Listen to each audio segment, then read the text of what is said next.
Hey guys, welcome back to Comic Quirks. I'm your host Jimmy with an award. This time it's an award-winning editor, Joe Yes. Corallo. Hello. How are you? I'm all right. How are you?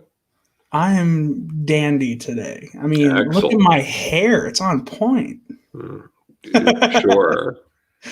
Yeah, whatever. Do So people still say that things are on point? I think the kids do. So Because there was that brief moment where people were saying like on fleek, and that lasted only for about maybe 8 months. 3 months. Yeah, and that was only for eyebrows. It was very weird. Yeah, I didn't understand that too because it was during what was it? Uh, Straight Outta Compton. I think it came from that. Okay. And then once that movie died down, everyone just moved on. Yeah, because yeah, I think people tried to expand it beyond eyebrows, but it ended up only being about eyebrows. I If don't I'm even know the word. remembering right. Right, yeah, I know. I can't even. I don't even know the definition of fleek. Besides, it looks good. I guess. Yeah. Oh well. Well. Okay. Okay. I had to restart. We had technical difficulties, so now I'm just getting updates. Okay. So I met you on the Comics Aficionados with Thinking Critical. Yeah. And since then, you and I have just been talking and talking, and you have grown to be one of my favorite human beings alive. Hooray! I did I it. know. I mean, that's coming from me, so it should say a lot, just so you know. Yes. And you helped me out with my book, trying to figure out what I was going to do there. And I was like, this would be a good conversation. Yes. And because I like to do interviews, writing tips, and and everything. And so I was like, I haven't had an editor on. Let's get Joe. And real quick, hello, Lord. Your comments all just flooded in. By flooded, I mean the three. And to Helam, always. You two are like always the first people on here, so I appreciate it. And let's get in to the questions. What's your origin? What's your comic book origin? Oh, geez. I mean, I started reading comics when I was in third grade, like really reading them. I was aware of them, stuff like that. But I was in third grade, and I was really into Sonic the Hedgehog, and they had the Sonic the Hedgehog comics at Kmart. And the first one, old? Yeah, I'm 35. I'm not calling you old. I'm just thinking like I never even knew Sonic the Hedgehog had comic books past 2004. Yeah, no. What was it? So I got my first issue at Kmart. It was Sonic the Hedgehog number 28. And I remember the cover was, Sonic beat up the rest of the Freedom Fighters, and like Dr. Robotnik's on like the monitor. He's all evil because he had manipulated Sonic. And that's the first thing that got me to collect comics, because then I was like, oh, there are ones before 28. I want to get those. And my poor parents had to drag me around to all sorts of different comic shops around Long Island to find. Isn't it great that you can spend other people's money on comic books? Yeah, I mean that was a nice time. It's been a long time since then, but right. But I never even see if I would oh god, I wish I got into comic books when I was young, because I would have exploited that. But yeah, I mean, I had occasionally gotten comics like from relatives or something like that were just like Spider-Man or Batman, X-Men, but none of them made any sense because they were in the middle of arcs. And I remember once getting a Spider-Man comic, and I enjoyed the cartoon a lot, but it's like in the middle of the Clone Saga, and there's a woman Doc Ock, and it's Ben Reilly, and I'm like, what the hell is this? Clone Saga, waste of a decade. And like same thing with Batman. Although I'm pretty sure the first Batman, that was 90s Batman though, right? Yeah, but again, like it was like in the middle of like, God. Was that Morrison's run, or was that like early 2000s? Oh no, I mean Morrison's run was like mid-late 2000s. This was like the Doug Mensch, or I can't think of how you describe his name. It's like the tail end of Joe Kelly. Yeah, no, it was Joe Kelly. I forget the issue number. I'd have to look it up. But yeah, it was a Joe Kelly issue that Doug wrote that I had like as a kid. And then just all the X-Men stuff, which like kind of resembled what was going on in like the cartoon in terms of like the aesthetic. But again, I'm like, I don't know who the hell any of these characters are, and all the material they were mining for the cartoon were like the storylines from the late 70s through the 80s. So there's so much past that in the comics at the time.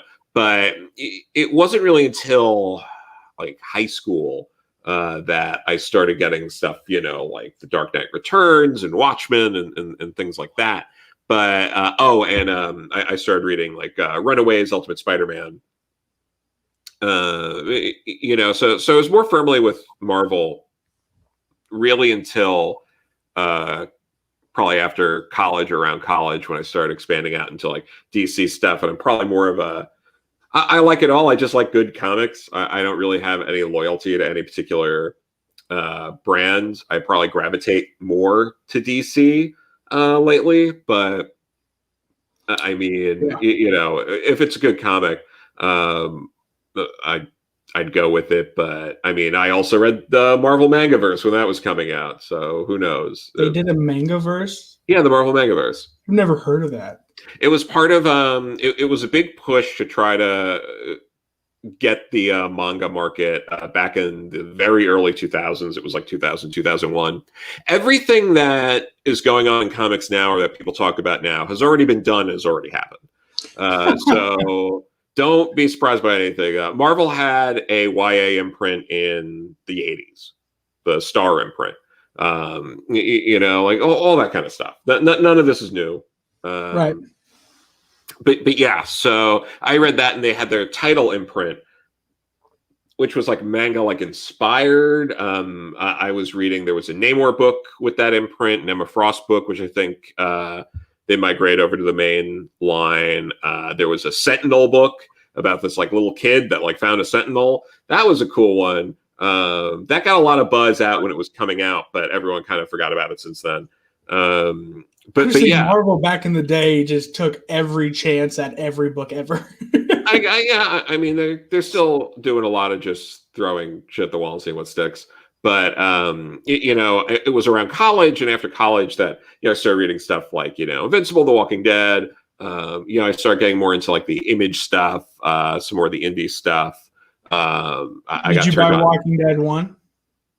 No, I wasn't reading it until it was probably up to like volume 6 in like the trades, Okay. So that was like off the that was off. But and I started going back and getting a lot of like collections like Batman Year One, Long Halloween, Kingdom Come, things like that. Days of Future Past, Dark Phoenix Saga, and then over the years I filled in a lot of those gaps and tried to get more of a history of comics under my belt. And then it wasn't until 2010 that I started to really try to write comic scripts and started self-publishing in 2011.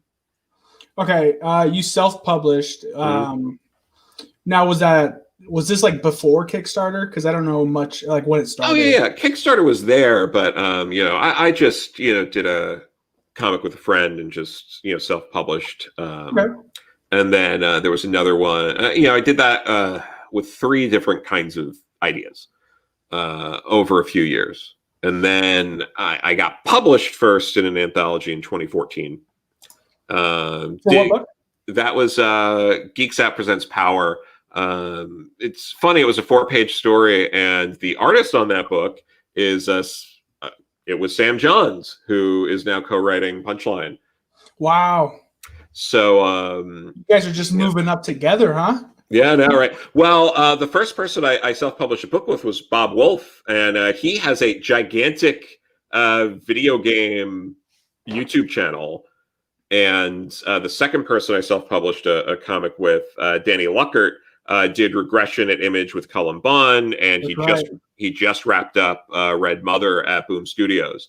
So I've been hearing a lot of good things about that specific book. Red Mother is really good. And so basically what I'm saying is, if you want to be better than me, a good tip is to work with me on something, and then you'll end up exceeding where I am and going somewhere greater. I mean, that's not true, man. You're like curating a full manga line. Yeah, no, I'm working on some stuff. Yeah. Oh yeah, you really can't say stuff. That's all right. So, what is the full role of being an editor? Because people have like these misconceptions that all you do is just read comic scripts, fix grammatical errors, and then send it back. There's different kinds of editors. That's the thing. There's, you'll have what people think of a lot of times with that. It's more of like a managing editor, where you're managing the line, you're keeping everything going, you're checking in, getting those deadlines, and just moving stuff along. A lot of people think of editorial in more that sense, and then there's, you do have your editors who are more there to just serve that kind of role, make sure everyone's getting stuff done and getting out the door. Then you have editors who work more with the creatives on, different books, and start from like, the ground up and build it and work from the pitch and refining the pitch to refining the outlines, to refining the scripts, to really detailed checking the art and the lettering and all of that. They're different.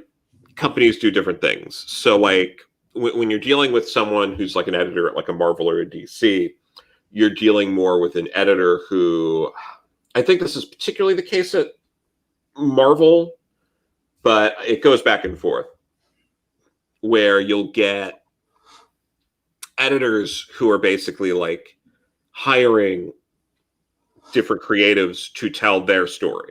Like, we had an editorial meeting, this is what we're doing with this character, I need you to tell this story. Okay, so editors can also influence stories by not just changing some things that a writer does, but actually tell them, hey, this is a story. You have to do this sort of thing. That's weird, because I didn't think that was the thing. I thought the writers come up with the story, and then, is that majority of the time where the writers come up with the story and then write it? Or is it like mainly editors going, this is the story we want to tell? With the big two, it varies on the line on the group. Like, when you're dealing with something like some of these like groups, like, in the 90s with like Superman, for example, all the writers and whatnot, the creators would meet with the editor, and they would, have these like story sessions, like a couple times a year, figuring out what they were going to do with titles for the next like 6 months. Okay. But, again, it's not, that stuff wasn't a, I'm just going to do this and get it done kind of thing. It's a lot of, there's a lot of like collaboration. There's, pecking order. Certain things can get done, certain things can't. Marvel would do a lot of like retreats. I mean, DC does retreats too, but those retreats are where they, you get your writers in and see which ideas the editors are interested in pursuing, and also like plan out what event they're going to do nowadays. I guess. Sure. Well, back like you said, in the 90s, they did like every 6 months. But now Marvel, I don't know about DC, but Marvel does it once a year. Do you think that could really hinder continuity?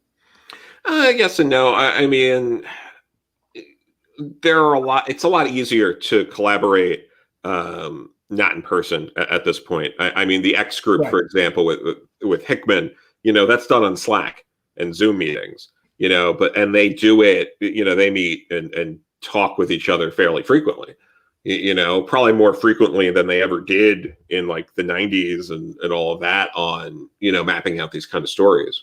Well, I mean, if Hickman tells you're going to do something, you're going to do something.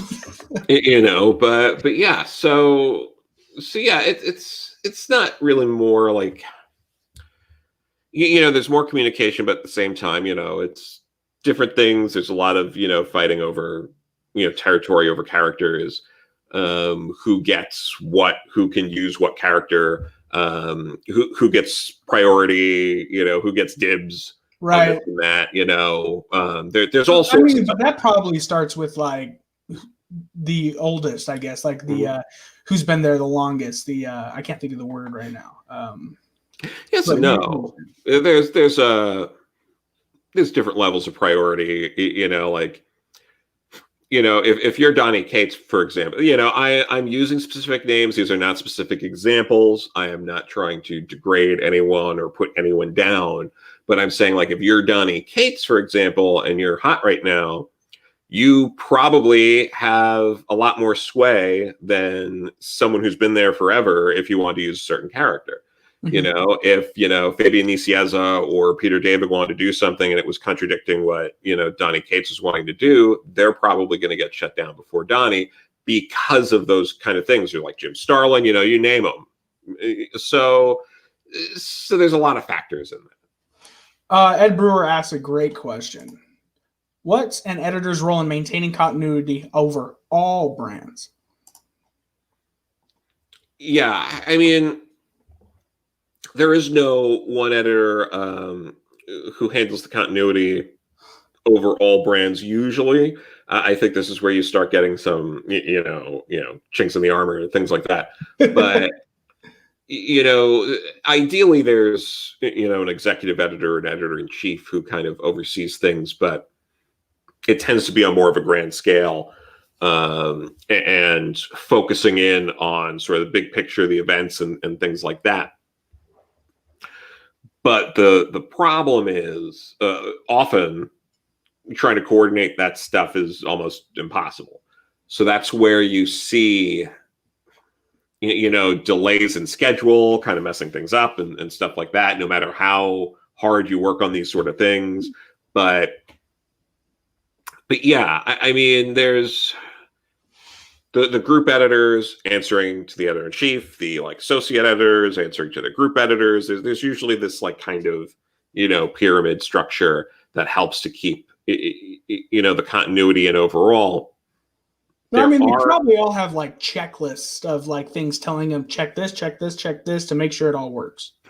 There isn't, and to some extent there isn't. I mean, there are. I don't have to tell anyone here or you that plenty of things slip through the cracks. There are plenty of continuity errors constantly happening. And some of these some are more ridiculous than others. There are some continuity errors that I know for a fact letterers have found, because letterers tend to be working on more books than anyone.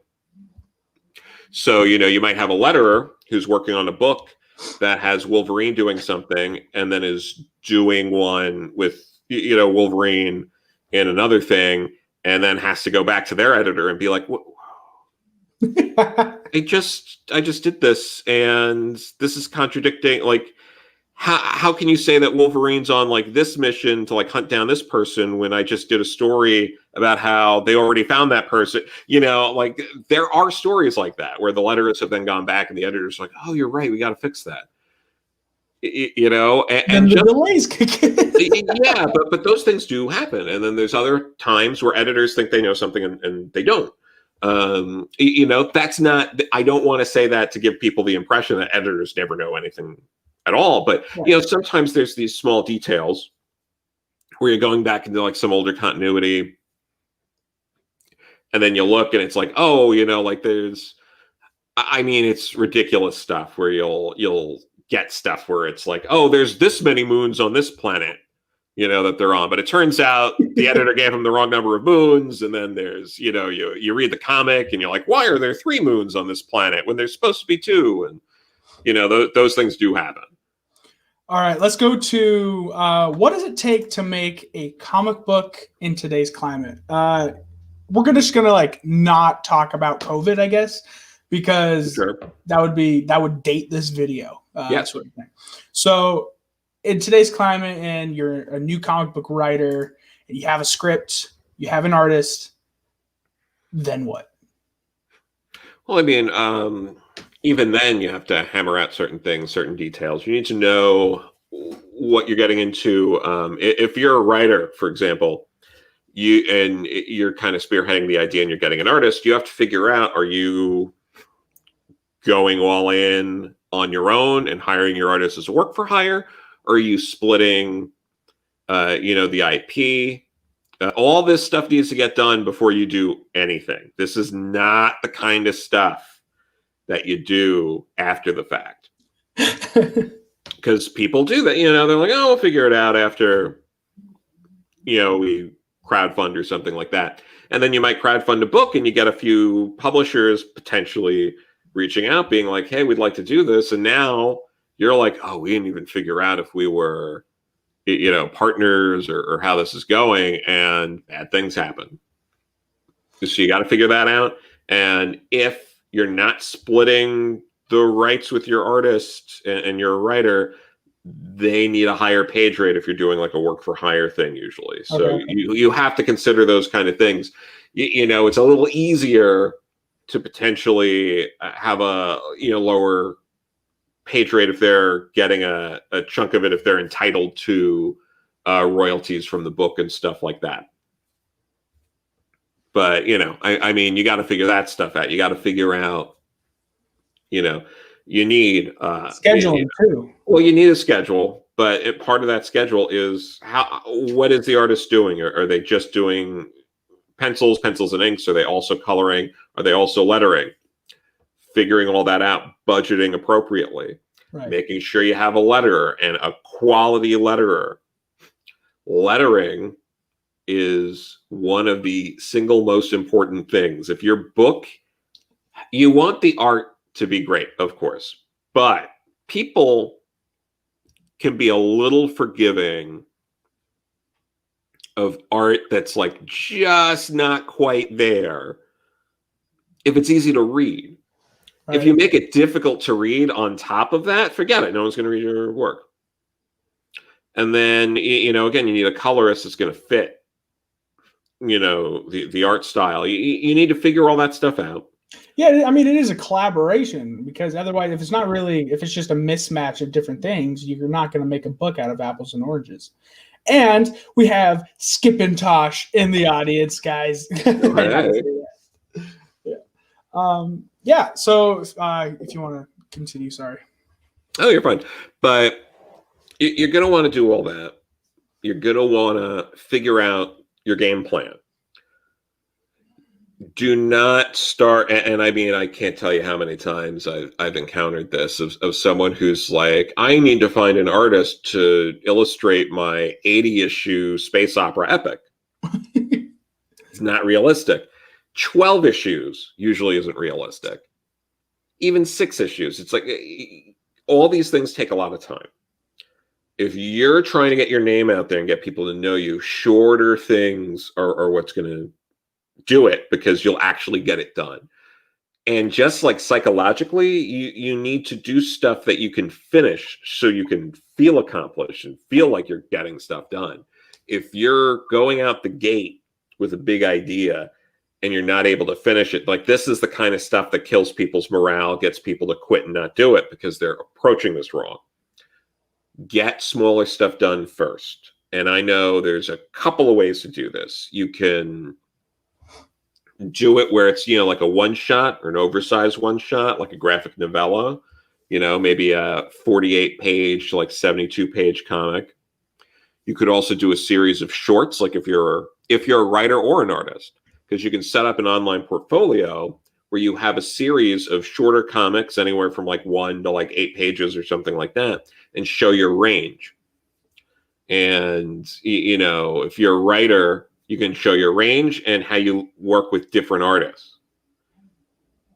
I've recommended, writers based on those kind of things. But if you're doing that, you could also potentially then self-publish like a zine or a collection of those shorts to sell, or even crowdfund that. And, if you're doing a one-shot, graphic novella kind of thing, that's also a great way to go. But if you're going on your own, those are really the two options you want to seriously be looking at. Because again, even a 5-issue miniseries, it's a lot. It's a lot, especially if you don't really know your collaborators, personally. But even if you did, I mean, there are so many stories of, writers like, oh, I'm going to do my, 6-issue miniseries out the gate, and I got this great artist I can barely pay, or I can, or do that, and it's like, oh, I can pay you for this many pages this month and this many the next month. And then after that first or second issue comes out, someone who can give them like steady work comes along and it's just like, you're great, I want to hire you, and then you're out of luck, and then you start doing, and then you see, then like, you have a mismatch sort of thing. Well, then you get you get these up and coming writers who then do things like, I had the 6-issue miniseries idea, and the first 2 issues are drawn by this person, and these are and it's like, it's a mess. You just gotta commit to something small, consistent, that you can get done. Because people also like a finite thing at first, at least, to be like, okay, you can finish something. So because I know there's like people out there doing like Kickstarters for a graphic novel, say. Sure. And you're saying like it could be extremely hard to just do, say, let's just say a graphic novel is 100 pages. Mm-hmm. It could be really hard to do that. Is there like a way to do it without really having to worry? I mean, here's the thing. If you want to start out the gate with a 100-page graphic novel and you don't have the artist in mind, like, imagine you're trying to do something like this. You're trying to get an artist locked down. This is not going to be their number one priority because, you're not paying that much, or, it will take forever. It'll take forever because a lot of times in an instance like this, if you're not the priority, or if they have a day job, you're looking at maybe 1 page a week. Oh, wow. Because, I mean, a lot of artists take anywhere from, most artists, there are some artists who can do like 2 or 3 pages a day, but they're working full time and they're really cranking it out. If you're working with someone who you're not their top priority, they're an artist, they're working full time, and then maybe they have their own webcomic or their own project, and then they're also doing yours. If they're working those 8 hours, coming home, drawing for 2 to 3 hours in the evening, maybe 4 hours, but they're also working on their own thing too. Right. You're looking at what, 1, maybe 2 pages a week? Do you want to wait that long to get your first workout? No. You're going to wait 2 years to get a full issue. But people do that, and then it's like, oh, you waited this long, I have nothing to show for it. But if you're doing stuff where you're working on shorts or something shorter form, that's not as bad. That is true. And that gets you need to get things out so people can see what you can do. Build an audience. Yeah. And the other thing too is, if it's shorter, more people are going to give it a shot. If I don't know who you are, and you're just like, I don't have any work except for this graphic novel, I might be like, I don't know, like, I got to commit, an hour or whatever it is to read this book from someone I don't know, when they could have just given me, a quick, like, 5-6 pager, so I could be like, all right, you get it, okay. Now, I'm guessing a way around the people you don't know. Mm-hmm. Get good artists. Get a forward from someone people know. Make the cover appealing. Just make people look at your book, sort of thing. Yeah, good covers and stuff like that are fine, but you still got to be on the short side.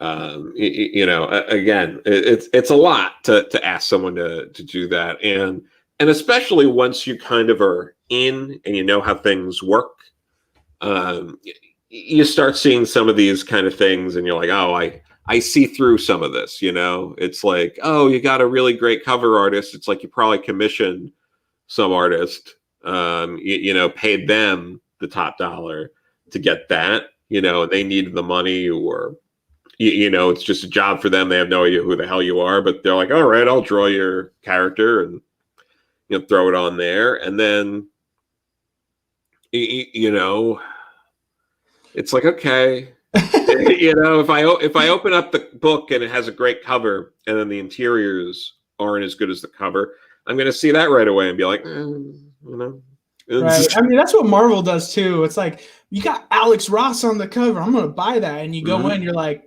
you got Joe Schmo to do the art. Yeah. But if you could do a story that's like 48 pages, that's really riveting, that's great. You know, if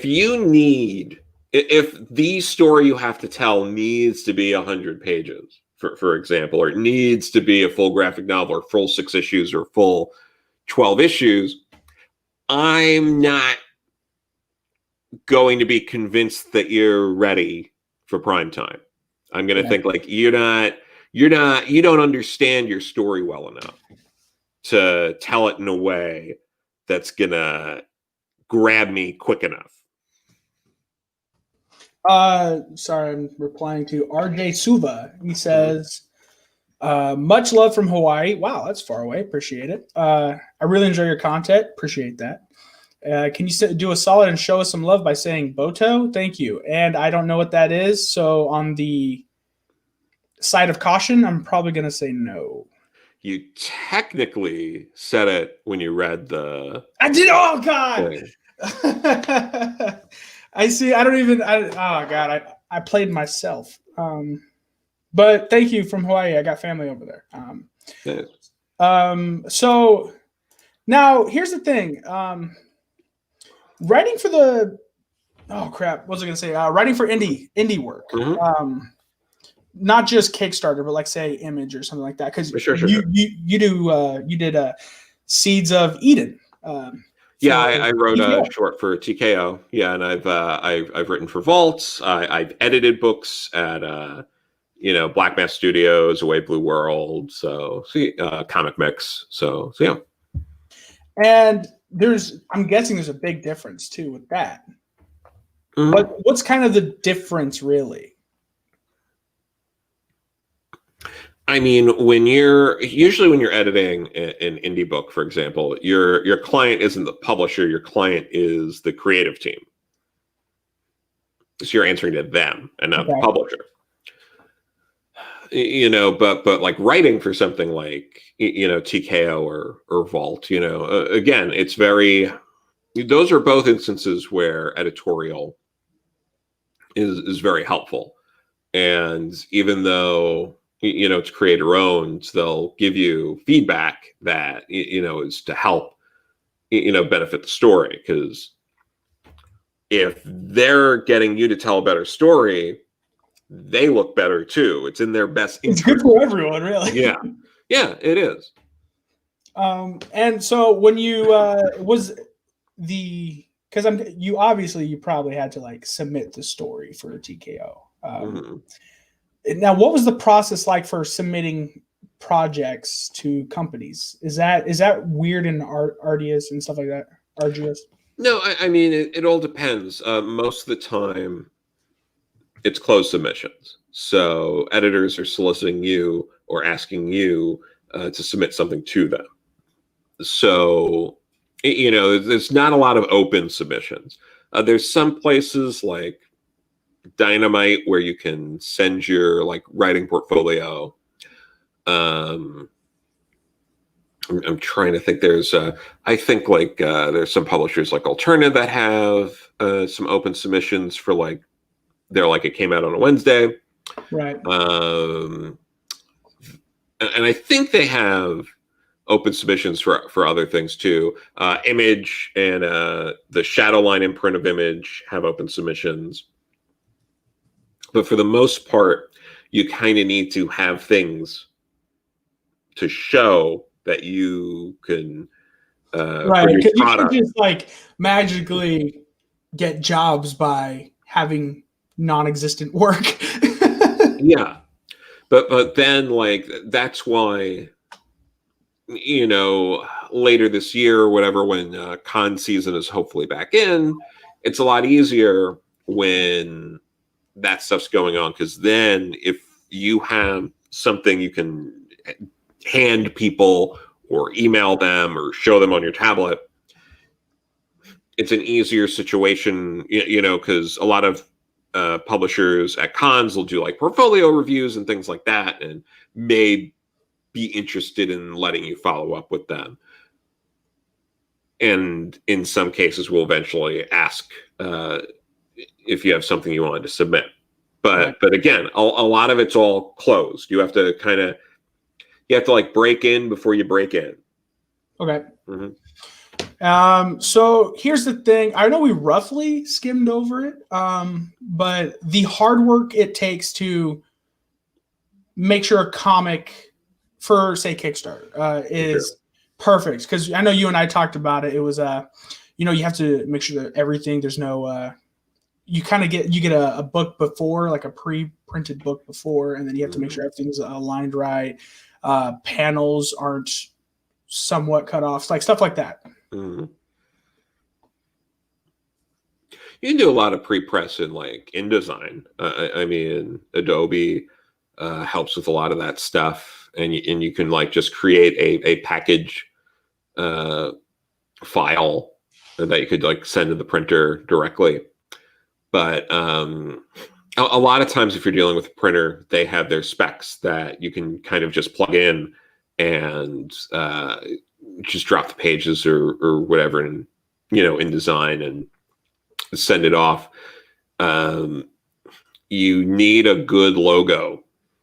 Exactly was the next question too. Yeah. So make sure you get a good logo. What's the importance of a good logo? I mean, a lot of people buy stuff on the logo. Like, people talk about the cover and cover art and all that, but logos are really important.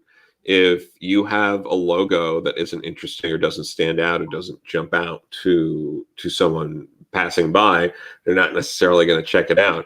A lot of times, you don't realize this, but you notice the logo before you notice the cover art. So, you're looking at something. If you're walking through, most comic shops, you'll see, they'll have a new release rack or something like that, or they'll stack comics and they'll cover half the comics sometimes. You're seeing that logo before you're seeing the cover art. And for that reason, logos are really, really important. And you want to be able to read it from across the room. Right. Because you walk into a comic shop, you're usually several feet from a comic when you first walk in. So you need to be able to read it, understand what it is right away, and then you go investigate, and then you get a better look at the art. You're going to see the cover, the logo, more clearly than the cover art usually in any instance. So logos are incredibly important. All right, let's get into some fun topics. Might as well. Sure. What's your favorite book that you've either edited or wrote? Because you've done all sides of spectrum, on the spectrum, everything. Oh, that's tough. I mean, and what made it special? I mean, there's a lot of things that do it with that. I mean, Seeds of Eden, really proud with how that came out with Liana and Paul Azucena. Dude, you sent me that, and oh my goodness! First off, you get Paul Azucena on a book. I'm gonna fucking read it. That guy just got off of one of my favorite runs of all time of Outcast. Yep, that was amazing. So getting him was great. How'd that come about? Timing. He was just wrapping up as we needed someone. Okay. Yeah. So it wasn't. Was it did you already have his email, or did you meet him at a con or something like that? Liana knew him better than I did. So okay. That's really Liana. But he also worked with Sebastian Gerner at Marvel. So, Sebastian's the editor, publisher over at TKO. So it was an easy suggestion to be Liana had suggested oh, what about Paul? And Sebastian was kind of oh, yeah, I worked with Paul at Marvel. So yeah, why not? And it turned out the timing was going to work out where he'd be able to start working on it right after Outcast. So perfect. So yeah, so it really everything kind of lined up perfectly for that. The Mine anthology I did through Comic Mix to benefit Planned Parenthood. That is definitely something special for me because it not only did it benefit a good cause, right. Not only was it the only time I've gotten a Ringo nomination, because we got nominated for Best Short Story for Ethel Byrne that Cecil Castellucci and Scott Chandler wrote and illustrated.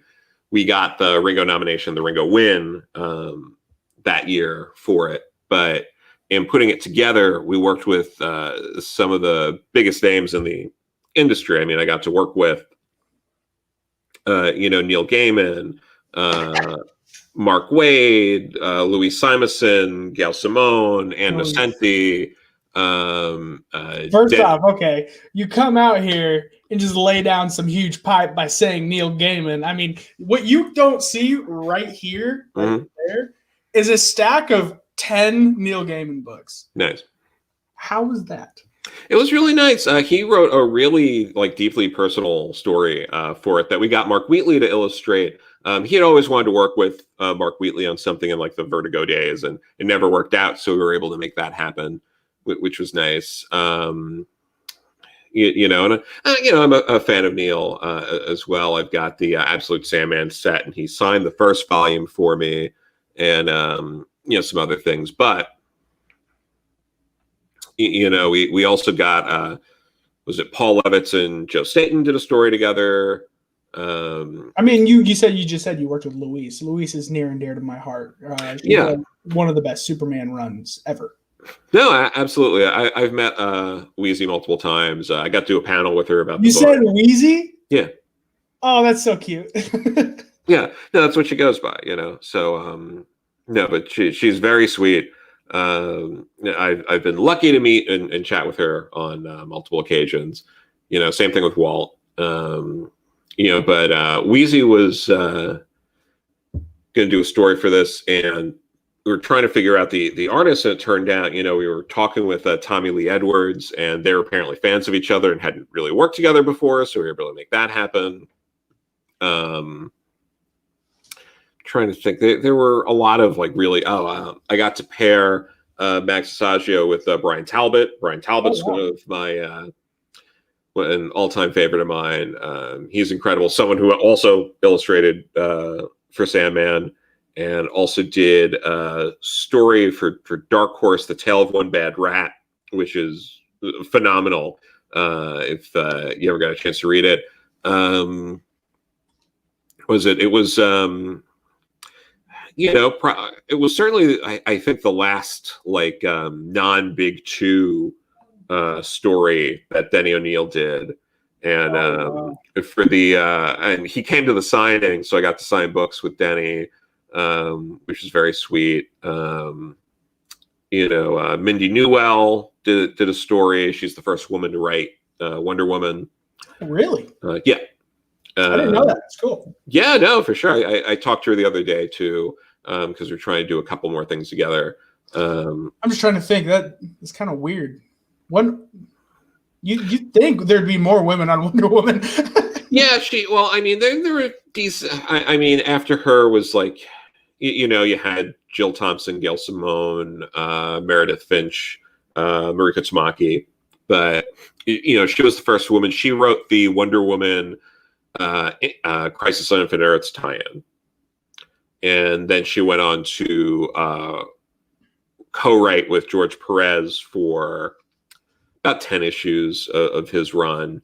Some memorable stuff. There was the whole story arc with was a delegation coming to Themyscira, and Ares' daughter trying to ruin it, and things like that. So, but yeah, she was great. She was at the signing too. It was nice having them there. I got to work with Stuart Moore, Tom Pyre. You've been all over, dude. Yeah, no, it was really good. What else? It was Rachel Pollack's, I think, first comic work she did since 1997.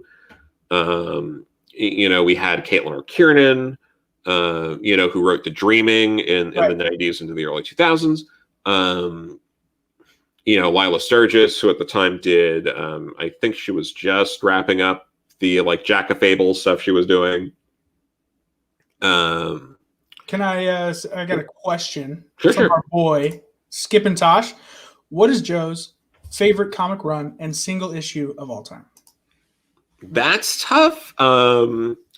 Single issue might be, it's tough and it's cliche, but single issue might be for the man who has everything. It's a really good Superman story, and I read that one. I read it probably once or twice every year. That's the annual with the Black Locust, right? Yeah, Black Lotus. It's the Black Lotus. Yeah, Alan Moore, baby. I actually have that on my shelf. It is nice. If people want to read a classic Superman story that's not like the death of or a goodbye or his origin, that's a classic one. Absolutely. In terms of runs, there's a few, I'd say, like Starman, the Jack Knight run that James Robinson did is easily one of my all-time favorites. Denny O'Neil and Dennis Cowan's The Question. I need to read that. That's one I've been eyeing. It's really good. Incredible ending. Really sticks the landing there. I'd say New Teen Titans from the beginning. Mark Wolfman, George Perez from the beginning through the Judas Contract. That whole chunk of like about 40 issues, give or take, is excellent. It's really high on my list. All of Legion of Superheroes, the pre-crisis stuff. So everything from like 1958 to like 85. That whole chunk. So you were reading comics in the late 90s to like early 2000s. That was like your heyday, but you're more of a fan of the past. It depends. There's a lot of indie stuff I enjoy. And some more recent stuff. I finally read Wonder Woman, Dead Earth the other day, and Murder Falcon. So I'm catching up on some stuff. Daniel Warren Johnson's such a badass. That guy needs to be. That guy is doing Beta Ray Bill here soon, and I couldn't see any better fit. Absolutely. So that I've been reading through some Junji Ito recently. It's kind of a lot of different things. I mean, mostly in the past, but more stuff's out in the past than right now. So that's true. How it works. But Peter David's X Factor Investigations is high on my list. David McElhenney's Spider-Man run with both Todd and Eric Larson. So from amazing 296 to like amazing 350. And then the Clone Saga came right after that. Clone Saga was a little bit. You had Round Robin first, and then you had the weird stuff. Like there was like the Return of the Spider Slayers, and then you had the whole weird thing where like Peter's parents came back, but they were like clones. Spider-Man kind of got weird right after that. After Todd and Larson. Right after that, it went downhill, and then it got picked up. Dan Slott's run actually started out pretty good, from what I hear. Yeah, but for me, a lot of times when I think of Spider-Man, it's that amazing 296 through 350. But also Craven's Last Hunt is big for me. But that's what I'm thinking of runs, and obviously like the Claremont X-Men, but that's like so cliche at this point. I feel like people just like assume that, so it's like, well, what's your number two? Exactly. So yeah. Oh, sorry. No, you're fine. Lord asked, "What's your favorite supernatural character? The TV show or comic book?" I'm going to go with comic book because I'm not familiar enough with the TV show. I never really checked into Supernatural. I was a big fan of like Buffy and stuff like that, but then like Supernatural came like kind of after that, and I was like, I'm doing other things. But no problem. Skip.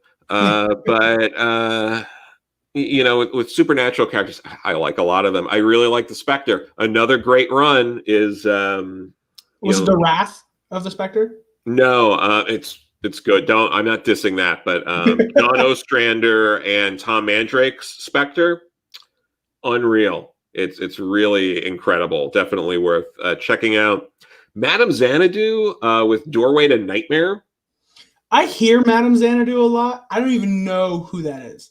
Madame Xanadu was originally created for this comic Doorway to Nightmare. It was part of like the Bronze Age like glut right before the big DC, like in 1979, where they like canceled half the line. That whole thing. They were like pumping out horror books, and one of the last ones they pumped out was this book, Doorway to Nightmare, and it was set up where Madame Xanadu was this like a host kind of character, where she had this like creepy pawn shop, and people would like just wander in and just kind of be like, tell me what's going to happen to me, Madame Xanadu. And she'd just be like, you're going to die. And they're going to be like, no. And then they die. And then she's there. And she's like, I told you. And that was the comic. But just thing to do. Hey, you're going to die. What can I do to stop it? Nothing. I'm just letting you know. But I mean, it's that formula of just like, you're going to die if you do this. It's like, I'm better than that. I cannot do that and not die. Oh no, my hubris. And they die. But that's a lot of horror. But I love horror, but that's a lot of horror. So then that got canceled after like, it was like 10 or 12 issues, something like that. And then she just kind of got rolled into the greater DC universe. But I would probably say the Spectre, maybe Dr. Fate. I like Dr. Fate too. No Constantine? I like Constantine. I really like Jamie Delano's run. That's my Constantine. Is that he's just this like his powers aren't really defined. He's this really just like kind of scummy character who, like one of the first things he kind of does in that early run is basically lets his like friends get killed. It's just a shitty person. It's really great. Everyone like talks up the Garth Ennis stuff, but for me it's Jamie Delano. That run, he was on the book for the first like 3 years. So between Alan Moore's Swamp Thing with Constantine and that, and then with Jamie Delano, like that's where I go when I want Constantine. Yeah, Alan Moore's Swamp Thing is my favorite supernatural book, dude. That book is too good. It's infuriatingly good. So, okay, is there any other thing? Yeah, what's next for you? What else you got going on? You're allowed to speak about. I mean, I can't speak about a ton of stuff, but I do have 2 miniseries that are coming out this year with 2 different publishers. One of them I think is going to be announced at the end of the month. Okay. So that's cool. And then I'm editing an original graphic novel right now. Hopefully it gets announced more towards the end of the year. It was announced earlier last year in like October that I was doing a follow-up to the Deadbeats anthology, so I'm working on that. Wow. So that's fun, and we've got some interesting names lined up for that. I'm really excited to work with some creators who I really like that I haven't gotten to work with before. So and a lot of creators that I do like that I have worked with before are going to be in it as well. But I'm excited about that. I have a short in Pat Shan's Destiny New York Volume 4. So if you're a fan of space between entertainment and Pat Shand is like an unsung hero of Kickstarter comics. He kickstarts multiple comics a year. Always makes his goal. Always does well. Gets stuff out. The fact that like he's that like exception that proves the rule. He already had a lot of experience though. He had written at Zenoscope for a long time before he did this. He had written like 100 comics or so before he even tackled this of doing this like ongoing series. So when I'm giving that kind of advice about don't do these bigger things, it's don't do these bigger things as starting out. Right. Like if you published 100 comics, like that's there's a difference. But I've got that. I'm in another anthology that I don't think's been announced yet. So I got a decent amount of stuff in the works, and I'm waiting to hear back on some other things too. So yeah. Oh, that's awesome, man. I can't wait to read the sequel to Deadbeats. I'm excited for that. Thank you.